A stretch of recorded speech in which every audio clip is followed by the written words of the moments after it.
You go to church and you try to sometimes you go to the altar or you try to be Mhm. around people You that can try to uplift drop it your. off at the altar. Ooh, Yeah. can we talk about that for a moment? Okay, see, this Like, is. Yeah, there's nothing wrong absolutely. with going to the altar. Absolutely. Absolutely. You need prayer, you need guidance, you need you need to feel something. Hmm. And yes, you go to the altar and you can leave it there per se, Hmm. but like it I feel like it's said so much and we've put so much power into leave it at the altar that like it's easier said than done. Hmm. Because one minute I can go to the altar and leave everything there, but then go back home, it's still on my mind. Hmm.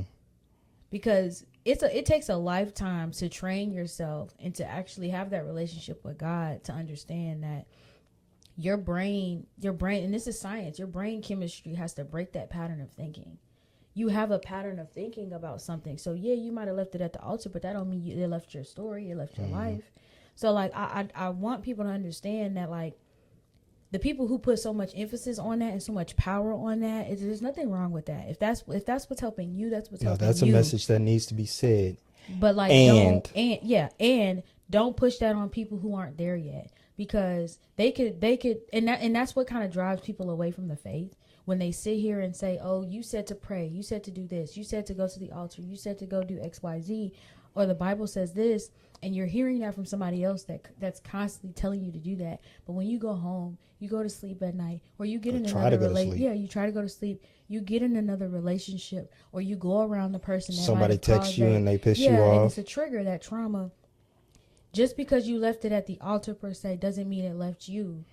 Doesn't mean it left your brain. You have to really train your brain to not think that way anymore, to not be upset about that anymore, to Hmm. not be triggered by that anymore.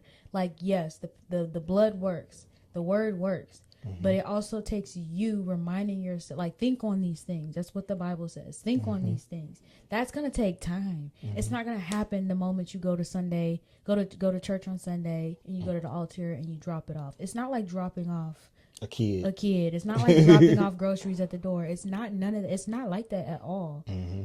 Like, Because again, your movie is still on record. yeah, Once you leave the altar, once you leave the church, once you get in your car, once you get home, you're it's you're deeper you're than that. still on record. It is a constant walk. Hmm. Run your race. Hmm. Run your race.